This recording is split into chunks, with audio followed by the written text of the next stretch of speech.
Penny had a good weekend. I've had a good weekend, and I taught her how to. I taught her how to go to her quote place and stay in the place, even without a leash, even without tempting her to do right. It'll be interesting to see if she carries that on today. We've got a lesson this afternoon, and I'm hoping that we're still on the same page for this. So anyways, that was one of my accomplishments. Of course, cleaning up all the Christmas stuff, wrapping boxes, all this stuff that had accumulated, finding a few things that I thought I had done the right thing with just to find out I hadn't done the right thing with. Oh, Lord. I don't know. It's hard to believe that we have been through another year. For me, it just seems impossible. There's two sides to this. One, that we've been through a year. Number two, that we have, that all this has happened in 1 year. I mean, how do you keep things in perspective when everything is moving so fast? Now, I don't know, supposedly they may be on par with a peace agreement with Ukraine. I have come to the conclusion that Putin does not want the war to end. And I still find it very hard to believe. We can go down there in Venezuela and surround his land or his seashore there so that nobody can leave, right? But we can leave Putin in charge over there. What is the deal? What is the deal? This is kind of what I'm trying to understand. Putin has been the aggressor, and now, of course, Zelensky has taken up the mantle and done a good job, as good as they could do. They've involved Europe, they've involved America, and we have become fighting for this. But, it just makes me wonder, why do we leave Putin in charge when so many of his people, he puts them into the military by not giving them a choice, death or go in the military. I guess you'll go in the military. So to me, it's kind of hard to understand why in the last year, because in truth, I think President Trump thought that Putin and Zelensky would be the easiest to get to the peace table. And in truth, they have been the hardest to get to the table. So will they get to the table in 2026? We'll just have to see how this comes together. I was watching some of the shows this weekend, and some of what has been going on in Minnesota with these child care centers, which have just been taking money and not providing services or anything else, it's hard to believe. It's hard to believe that someone will put up a sign and not even spell learning center correctly. And then when somebody rings the door, there was this young influencer, reporter, journalist who has been out doing a story on this. But then to find out when he rang the doorbell saying that he wanted some information about the center, trying to get his child, supposedly, which was just a ruse, to find out more about what was going on. But then when he rung the doorbell, they wouldn't even answer the door, and come to find out they didn't even have any children in there. How can this be? How can this be? And to the tunes of trillions, billions, I don't know how many it is, in it is just hard to believe. And the very fact that Tim Walz is trying to turn this around. I had a friend that was filling me in on how terrible Minnesota was. She doesn't even bother contacting me anymore, folks. Why is that? She goes, you can see it yourself, Ann. I was trying to tell you when nobody knew. She goes, everybody knows, and everybody knows it. Yeah, there you go. So what will come of all this? I have no idea. I mean, I really don't. Hopefully, our federal government will do something. But this is always the way. If there is not oversight, this is the type of thing that happens.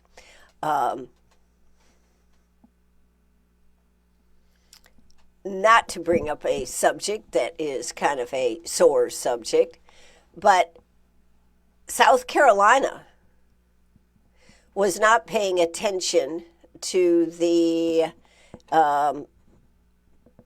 school in McCormick, the one that is now this great, and it really is a great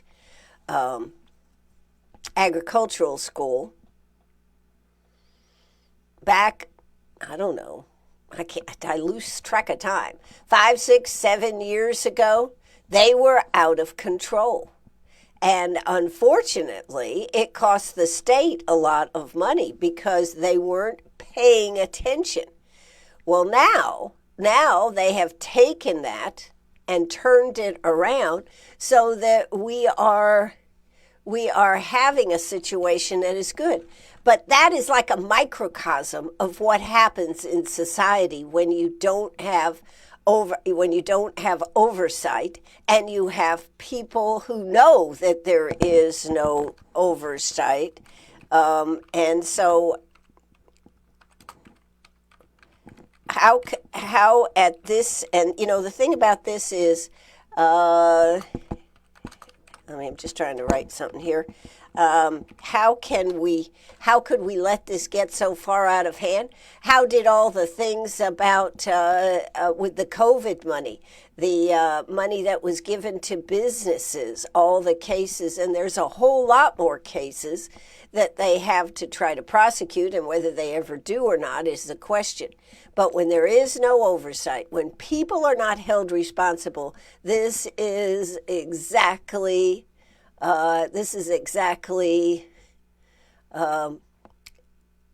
exactly what happens. So, gosh, why can't I think of that? Secondary school. Delahow. There you go, Delahow. Delahow is what I was trying to think of. And part of the problem with Delahow was that John Delahow, was left to the state with very specific needs that it needed to do. And it was education of children, et cetera, et cetera. So the state didn't have an option but to keep it into something. So with that being said, we now have a situation where we have something which is great. But how many millions of dollars did it cost us before it actually got straight? Well, fortunately, we did have representation between our senators and House of Representatives here that went after this and said, no, this has to be fixed. And so they fixed it. But they had it. Some of the stories that I remember about that was they had to, over $10,000, I believe this is correct, they had to turn that into the budget department to get the bid approved for that. So what did they do? They broke it down. If they had a $10,000 one, they broke it down into two $5,000 requests, and they got paid because there was not oversight on payments under $10,000. Well, they just figured out that's a good way for them to be able to do it. And that's just one story. The Post and Courier did a very, very, very in-depth story on that if you ever want to go back and read about it. But to see the success that it is today, by no means am I taking away from the success today, but it was a situation that was out of control and turned itself around. Well, now we have a situation in Minnesota where people realized there was no oversight, and so people started, and there was money available for, and this is what happened. It's very interesting the other day, my conversation with Lieutenant Governor Pamela Evett, who is going to be the next governor for the great state of South Carolina, to talk about whether there would be grants again. Last year, you may remember, they did away with the grants, and they just decided at the last minute not to deal with it. So anybody that had a grant in was put down. They talked about having a situation where people would have to apply for well, they weren't grants. They were bringing home the bacon. Different of our legislators would put in for the money, and it would become part of the budget. And if it became part of the budget, then the money was given. Unfortunately, there was not a lot of oversight on that either.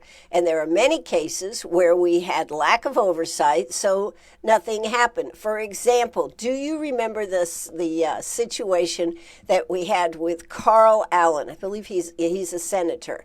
And he had wanted to have the check made out to the school that it was some type of school. I don't remember the school, but a school. And he did not give them the check, so they were in jeopardy of losing that funding, and I think it was like a matching grant, so they were going to lose it. Well, all of a sudden, he's got the check in his desk. He's had it in his desk, I guess, all along. Quote, he wanted to give it to him personally. We have all kinds of those type of situations here in South Carolina. And we would like to think that when we, the taxpayers, give money, right, that this money goes to what it is supposed to go to.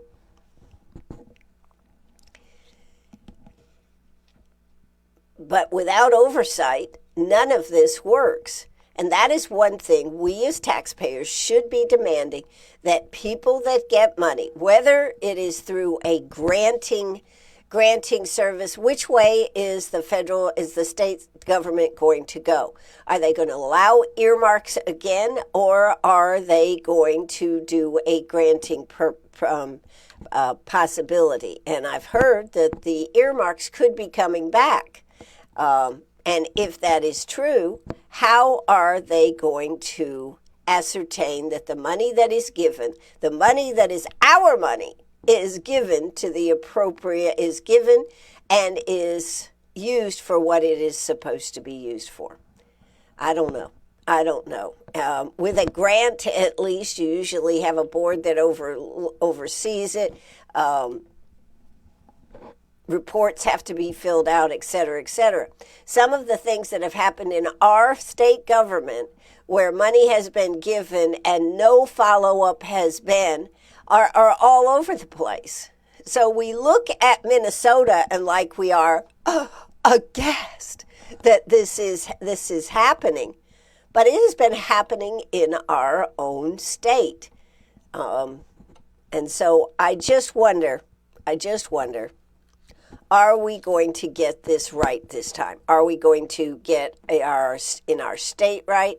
Are we going to get everything else right? I don't know, because here we have money. Here we have money that has been given from our federal government to Minnesota, and I'm pretty sure that these grants, this money that had to go through Minnesota, and now it has to go to, then it goes to the agencies. It just kind of makes you wonder. Is any of it worthwhile? Are we better off? What is the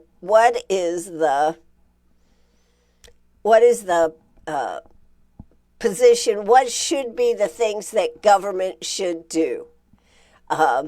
If we want to take it back to the COVID money that was given out to businesses, you could apply for a grant. How many businesses survived because of that graciousness, that money that was given out to help keep businesses from folding? A lot. I don't know how much money. I'm just talking about in general. How much money was there fraud in it? A lot, because of lack of oversight. You know, there is an old saying that I learned from my dear Jeff, who learned it probably from West Point. People only do what you expect. People only do what you inspect, not what you expect. Our expectation is that people will do what is right. That people will, if they've given money, will use the money for the purpose it's supposed to be for. Correct? Correct. But if there's no oversight, if nobody is checking on them, guess what? The likelihood that they will absolutely do right is very, very small.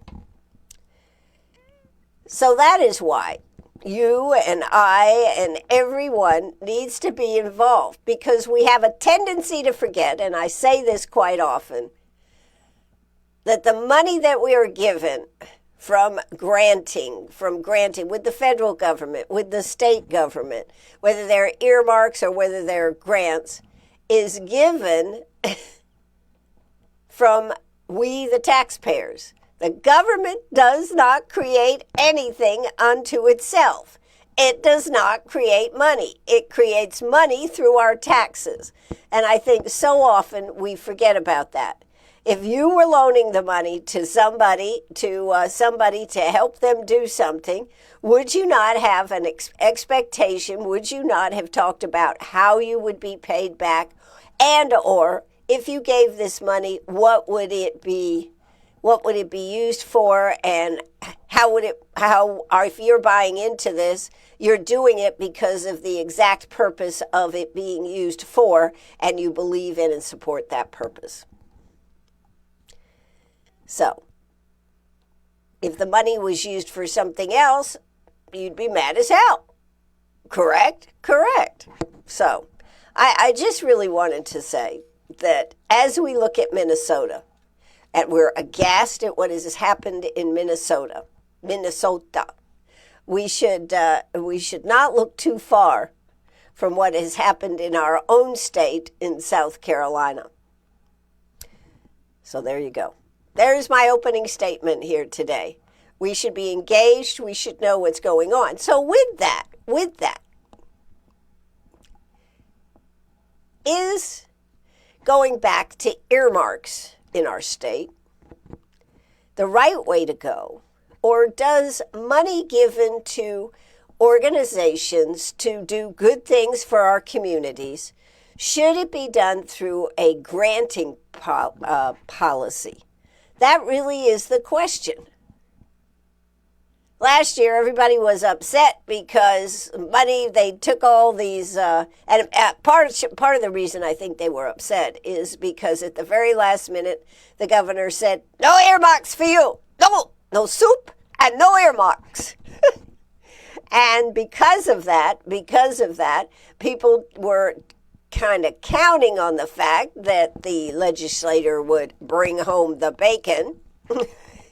And then at the last minute, they didn't bring home the bacon, and there you go. That's what you were left with.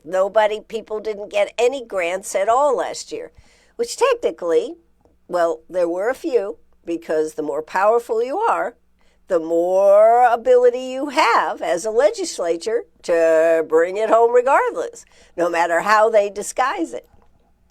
All right, so this year, when they go back into the legislature, and that's coming up in,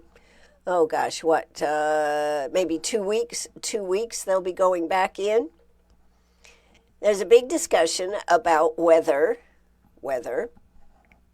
they should have grants, where people apply, where entities can apply for grants, and instead of going to your legislature and telling them about your great project and doing a write-up and everything and letting them present it, that they would have a board that looked at all the requests across the state and made decisions accordingly.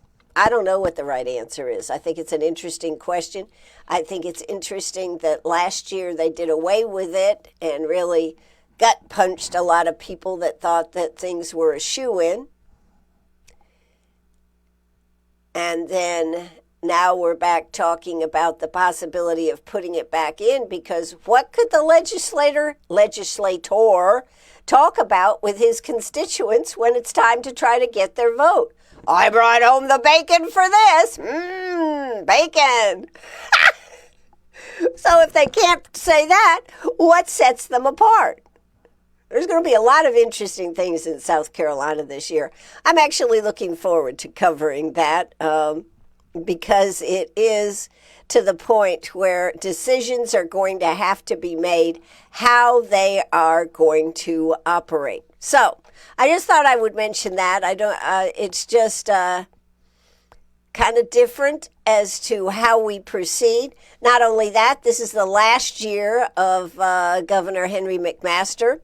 What will, if there are any things that Henry will try to get through, what changes are they going to be? They're already lining up to talk about the different bills and such that they want to work on, and bills are already being pre-filed, et cetera, et cetera. So where will it go? How far will the U.S. Educational Department in Washington, D.C., how far will they go to dismantling that? How hard are they going to push this loan repayment? The Trump administration has put out the fact that they're going to call a lot of people in default. 300,000 or something student loans in default. Where will that go? Will the Congress step in and say, or the courts, who's really in charge? It seems to me that the courts are more in charge. The Supreme Court, I'm speaking to basically, is more in charge of our country than our leaders are. So those are all things to be looking at this year. I just wanted to bring that up and tell you this is why you tune into the I Love Ann show, to get Ann's take on what's going on in the world. Whether it's right or wrong, it's my take, and I own it. But a lot of you seem to like some of the take that I take on things. So I appreciate the fact that you let me know this, that you help me out to this. Let's see, I hadn't seen this. Just to go back to Governor Walz here for a second. Let's see, I just saw this. That's why I'm going back to it. Nick Shirley documented visits to facilities that allegedly received millions in state funding. And now Tim Walz's office is pushing back against the fraud allegations after this viral video showed visits to multiple daycare centers, some that couldn't even spell the name. The governor has worked for years and this is what he is now saying. See, this is why you can't trust politicians, particularly some of them. The governor has worked for years to crack down on fraud and asked the state legislature for more authority to take aggressive action. That's what a spokesperson said. He has strengthened oversight, including launching investigation into these specific facilities, one of which is already closed. Yeah, well, are they paying the money back? How does this work? The spokesman added that Walz has hired an outside firm to audit payments to high-risk programs, shut down the housing stabilization service programs, entirely announced a new statewide program, integrity director, and supported criminal prosecutions. Yeah, okay. So who's he looking for? He's taking care of his bacon. That's what I say. Oh my gosh. During a Sunday, okay, that's where we had seen some of this. All right, so anyways, look for Tim Walz to try to turn everything around, right? Look for him to try to confuse you. But the bottom line is what they did was wrong. They've done nothing about it. This has been going on for years. I'm sorry. I just wanted to go back and see if he'd really said anything that I hadn't heard. But obviously he hasn't. It's just more spin. All right. So the bottom line is, what is our legislature going to try to do? Well, they've got a whole list of things that they're putting out there that they plan to do. There also are some laws that I thought might be interesting to look at to see some of the laws that are taking effect on January 1st. Also have an update that I saw about Clements, the president of Clemson, and what he's going to be doing. There's some interesting stuff right there. Okay, 5 new laws, 5 new South Carolina laws taking effect January 1st. What have we got here? Some I don't really... It's okay, but they don't really, I don't think, really affect us that much. But here you go. There we go.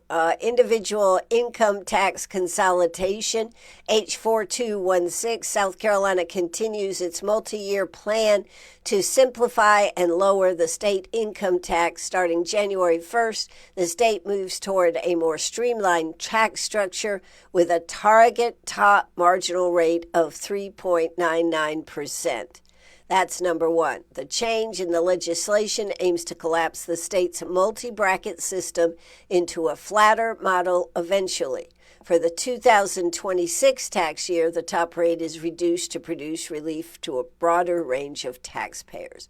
Long-term goal. The law includes triggers that could allow the state to drop as low as 2.49 in future years, provided state revenue growth remains strong.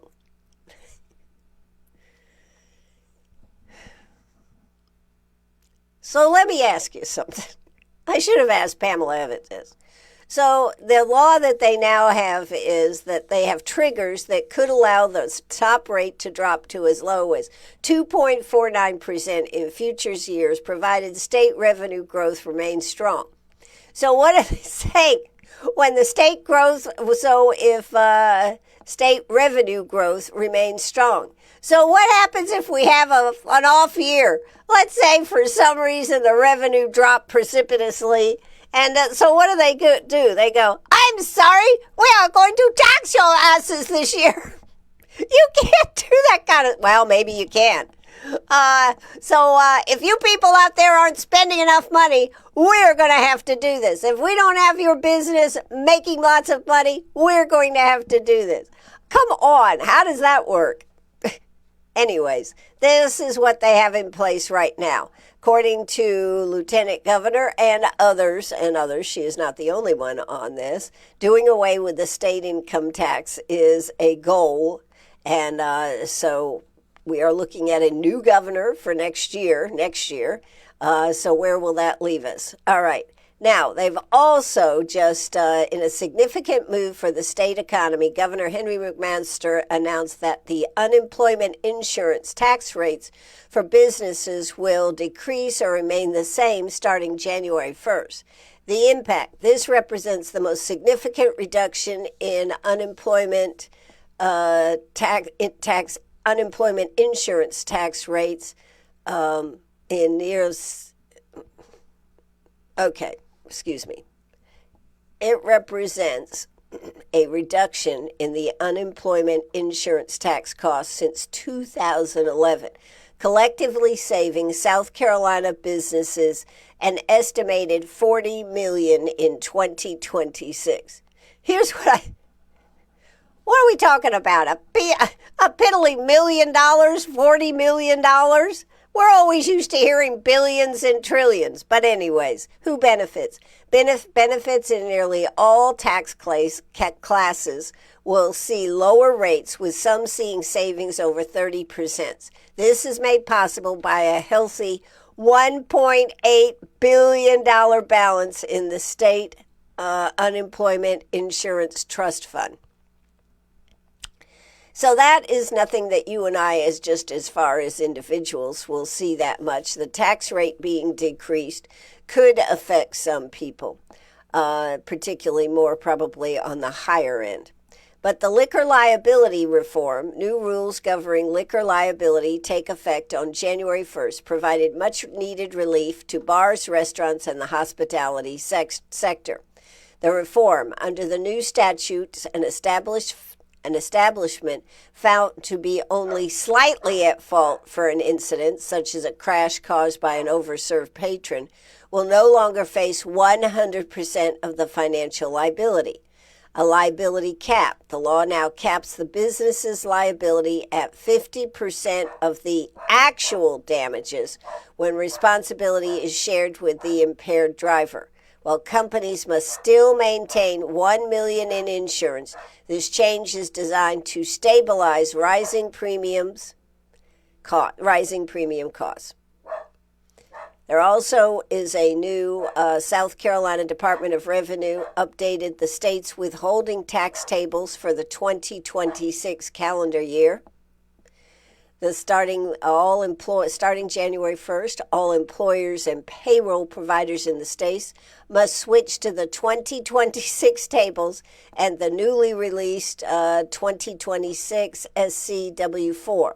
Why this matters. This updates reflect the recent income tax cuts. Employees are encouraged to submit a new W-4 if they have had significant life changes, as the new tables change how much take-home pay is reflected in their paychecks. And number 5, probably the one that all our legislators are the most excited about, and we should be excited about, is that following a multi-year executive push, South Carolina is set to reach a significant education milestone.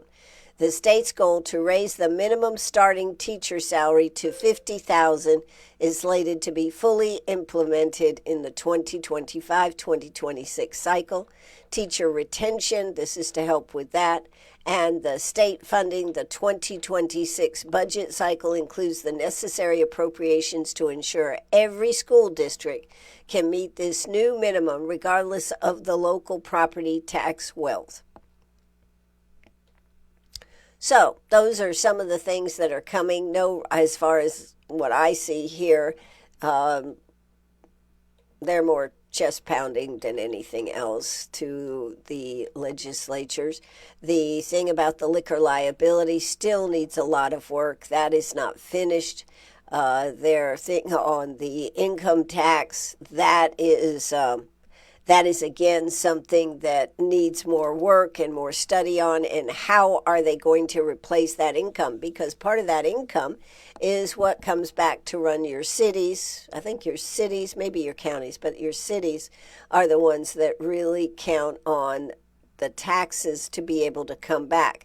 I mean, it's kind of a weird system. It's the same thing with the gas tax. The gas tax has to go to Washington. The money that we pay in the gas tax, even though it is a state tax, goes to Washington, and then it comes back to the states. So when we send money that is for local things, it actually ends up going to the state, and then the state says, okay, you can have it, because that is a big problem that they had, that our statewide government a few years ago was not sending the money back to the local governments. Anyways, that's a few of the things that are out there that are just kind of, in my opinion, kind of interesting. Things that we should be looking at, things we should be aware of, and making sure that we're looking at. I do not know what is going on with Penny. I think she wants me to stop. This Bridget Bardot died this weekend. You know, I watched I like CBS's Sunday Morning. And you look at the list of all the people that we lost in this last year. Some due to just aging out, natural causes. A lot due to murders, Rob Reiner. But all the people that we lost, people that particularly in the entertainment business have entertained us, you knew if they had a role, what kind of role it was going to be, and that they would be great in it. And you would probably go see that movie or TV show, whatever they were acting in, just because they were so great. And we have lost a whole slew of people that now I don't even know who the new people are. But I knew I could depend on these old people. That's when I think you know you're getting old. Just FYI. That's when I think you know you're getting old. So just interesting to look back over this year and see everything that we have been through. Bridget Bardot died at age 91. Died yesterday. She was, of course, a former sex symbol, was hospitalized last month. No cause of her death was given. Her big break came out in 1956 when at 23 she starred in And God Created Woman. And what a woman he created there. Yes, that's right. She would act in more than 2 dozen films, including The Bride is Too Much Too Beautiful, 1956. Notice the difference in the type of movies we used to watch. Barbette Goes to War, 1959. The Vixen in 1969. Viva Maria, 1965. Earned her a nomination for Best Foreign Actress. Anyways, she was quite a hit out there. And if you grew up in the 60s and the 70s, everybody knew Bridget Bardot. And she just, I was reading some of her background bio. Pretty darn interesting. So, but to get back to my point, those are the people, the big stars, shall we say, the big stars, the big people, the people that we knew, and not everybody, but most people knew who they were. Then there are the people who left us this year, the local people, the people that made a big difference in our communities, the people that, yes, everybody knew. And they were larger than life people. But then there's another group of people, just everyday people, whose families mourned their loss, who maybe worked in grocery stores or banks or factories. They didn't make a splash for themselves, or the local it wasn't a splash type person. They were somebody's mama, they were somebody's grandmother, they were somebody's aunt, and they were important to those people. And it's not lost on me how many people pass through our lives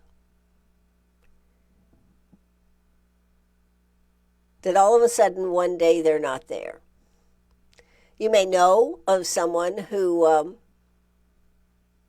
has cancer, has dementia, has this type of thing, and you know that their time on this earth may be shortened. Then there are all those people that die in accidents, whether it's a car accident, a motorcycle accident, a freaky accident at home. Older people falling, breaking a hip, not being able to regain their mobility. Well, this is maudlin, Ann. Well, I guess my point to this is that they are as important as the people that everybody goes, wow, this person was huge. And I guess I just wanted to make a point that all people are important. All people's lives, whether they were big people, big stars, or little stars, whether their orbit surrounded a small family group, or whether it surrounded thousands upon thousands upon thousands of people. Each person makes a contribution to our world, and in some aspect is mourned and missed by somebody. And I think it's important to recognize you don't have to be a famous person. You don't have to be a bigger-than-life person to have an effect on a child, on another human being, on giving a hand to somebody that needs a hands up when they need it. And I realize that this is pretty deep stuff here this morning, but sometimes we forget about the everyday people that are part of our lives that make a difference until someday they're just not there. So I wanted to say to all of you out there who miss somebody, I understand, and we should remember all of them. It's kind of like Wreaths Across America. The idea behind Wreaths Across America is that by putting a wreath on every veteran who has passed on and speaking their name, they will not be forgotten. And I just wanted to say, I don't want anybody to be forgotten. So as New Year's comes this year, let's speak the names of those who were important to you so that they never die. They are still in somebody's memory. And regardless of how big a thing or how little of a thing they did, they were important to somebody.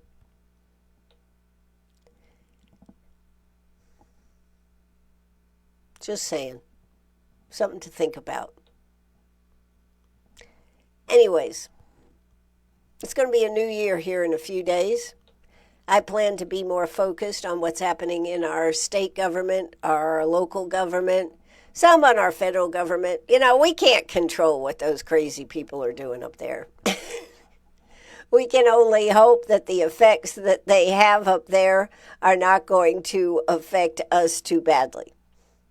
I sincerely hope that our state government will get their act together and work towards the betterment of South Carolina, not just working for votes. Because this year is an important year for the elections. So you're going to see a lot of our legislators moving in a direction to try to impress you and bamboozle you. So you are going to have to listen up and get some information to make the right choices. We also need to hold our legislators accountable to what is happening. And whether it's our legislatures on our school boards, or our legislators in city government, or county government, or state government, they all need to be held accountable. And you, as John Q. Public, need to stay involved and keep on our legislators so that they know when they're making a decision, are they making a decision that is because you want that decision made, or because they just think it looks good and will be something that will be good for the people and as a campaign issue. There's going to be a lot of infighting down there in the House. I can tell you that. That's going to be one to watch. The Senate needs to get off their ass and do a little bit of something instead of pontificating all the time. Yeah, they're the deliberative body, but how about let's make things happen this year? They received a stinging rebuke this year about their in-district expense money, the raise that they gave themselves. That will be a hot topic this year? Probably. And how will they try to get around it? I don't know. How will they get around it? The good thing is, if they take it up this year, it will be something that could be taken up in the next legislature, which all of the next legislature will be in 2027. So that is why they probably will take it up and will probably try to make a decision. But I, for one, plan to be as much as I can involved in that, as well as what is happening in our community. Of all the things that I have seen that the capital sales tax has put together, or has helped, two things, I'd say. One thing, because I see it every day, is the Gray Street Park has been a huge boon. I would not believe that even on cloudy, overcast, kind of rain, misty type days, that park would be as busy as it is, but it surely is. So that, I think, is a real win for Greenwood, and I'll be anxious to see if they decide to go ahead with a second part to it. There is always that option. The other thing is the Greenwood County Recreation Center, formerly AKA the Civic Center, site, certainly has bringing in revenue, but also being well used by the community. Those are two big things that I think have been a big boom. But I put number one at the Gray Street Park. And partly, I guess, because you drive by it every day, you get to see exactly how much is being done there. So, without anything else, unless we've gotten any comments in here this morning, let's see if I can bring up that for you. Let's see. Has anybody had anything else to say here this morning? I've been talking and not paying attention to what y'all have been saying here this morning. Anybody got anything interesting to say here about what we're doing? Nope. Okay. Yep. Okay. Well, we've had some good comments here this morning. Everything from right on to, why are you talking about this stuff, Ann? Somebody else said, Ann, you're just being a downer today. Well, I guess I am. I'm being a realist. Anyways, New Year's is here. The ball drop. I mean, they've got this fantastic ball drop, and then they've never dropped a ball twice, but this ball's going to get dropped twice. Once because it's New Year's, and once to start the celebration for the 250th anniversary for the country. I never realized how significant a role South Carolina played in the Revolution. No wonder we're scrappy and we're fast and we move with lightning speed, because that's in our DNA. Well, it's not in your DNA, Ann. Well, you're right. I'm not a South Carolinian. But anyways, I like to say that I am. I've been here long enough. Surely I should be able to be a South Carolinian. Anyways, I'm Ann Eller. This is WCRS Radio. I hope you have a great day. We probably should check the weather real quick. Well, let's see. What came in here? I got something came in here. Oh, you can't hear me now. Okay. That was a while back. Okay. Yes, I know. I've only walked 639 steps this morning. What's that? All right. Let's see. The weather, 57 feels like 54. We're looking for a high of 58. Tonight is going to be cold, down to 28 degrees. And there is about a 50% chance of rain. Higher wind gusts are possible, so rain showers early, then partly cloudy and windy this afternoon. Temperatures falling to 28 degrees tonight. Tuesday, a high of 48, sunny skies, high of 48, low on Tuesday of 27 degrees, but we'll have plentiful sunshine during the day. Wednesday, high of 54, low of 36. That is New Year's Eve. Thursday, New Year's Day, a high of 62, low of 39 degrees. And on Friday, a high of 60 degrees, low of 48, potential partly cloudy skies. Saturday comes in with a high of 59, low of 35, 80% chance of rain. So for those of you that are still on break, for all the kids that are on break, I hope you have a great week. And that's going to do it for me. I'll be back tomorrow morning. Yes, I will. I'll be back tomorrow morning and Wednesday morning and Thursday morning and Friday morning. I'll just keep on being here. I hope you'll tune in. This is WCRS Radio right here in Greenwood, South Carolina. As always, it has been my utmost pleasure for you to be right here with me. Penny goes, I'm ready to be able to start being on the show, Mom. And I say, we'll see, Penny. We will see. So let's cue the music. Thanks for tuning in. Have a great, great day. And remember, it's going to be a new year. It's time for change. You can change what you have been and where you are going. Organization is the key. Happy New Year to you.